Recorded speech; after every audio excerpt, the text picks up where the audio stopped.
You've heard it, you've probably even said it. My phone made me do it. We laugh when we say it.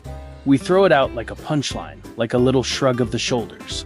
But sit with it for a second, because underneath that joke is something that should genuinely unsettle you.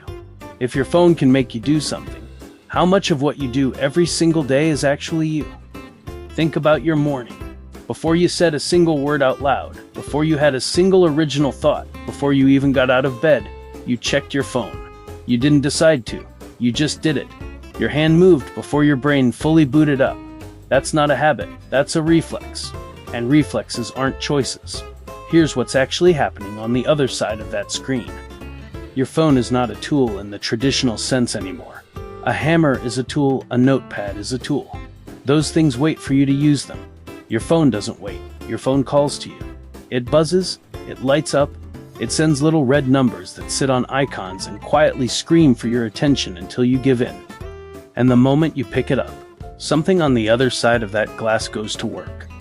Every app you open, every post you linger on for half a second too long, every video that makes you pause mid-scroll, it all gets logged.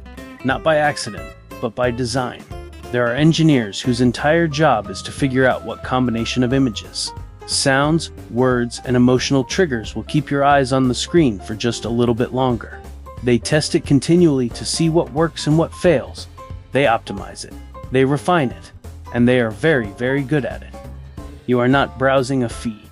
You are being fed. The difference matters. When you browse, you're in control. When you're being fed, something else is making the choices. And you're just consuming what lands in front of you. And what lands in front of you was not chosen at random. It was chosen because it matches a psychological profile built entirely from your own behavior, your own clicks, your own pauses, your own 2 a.m. searches. So when you say my phone made me do it, what you're really saying is, I responded exactly the way the system predicted I would. That's not freedom. That's a script. Now here's where it gets uncomfortable.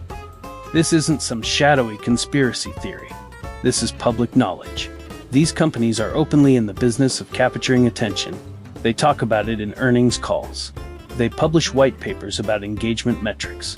The product being sold isn't the app, the product is you. Your attention is the currency, and the phone is the mechanism for collecting it. Notifications are not there to help you.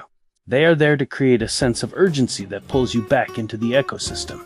Infinite scroll was deliberately designed so there is no natural stopping point.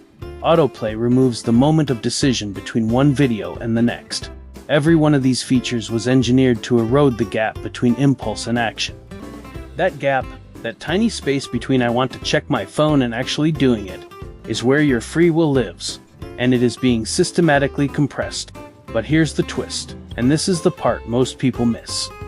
The phone is not the villain of this story. The phone is just the interface. It's the mask. The thing behind the mask is a system that discovered something incredibly powerful. The human brain was not designed for the information environment we now live in.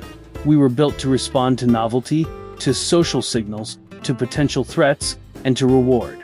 And every single one of those triggers is being fired at us hundreds of times a day through one small glowing rectangle. We are not weak for falling for it. We are human. The system was built specifically to exploit the things that make us human. The real question is not whether your phone influences your behavior. It absolutely does. The real question is whether you're aware of it happening, because awareness is the only place the loop can be broken. When you catch yourself picking up your phone out of pure habit, with no intention, no purpose, just the reflexive reach, that moment of noticing is everything. That's the gap opening back up.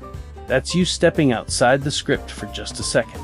So the next time someone says my phone made me do it, don't just laugh it off. Ask them, made you do what exactly?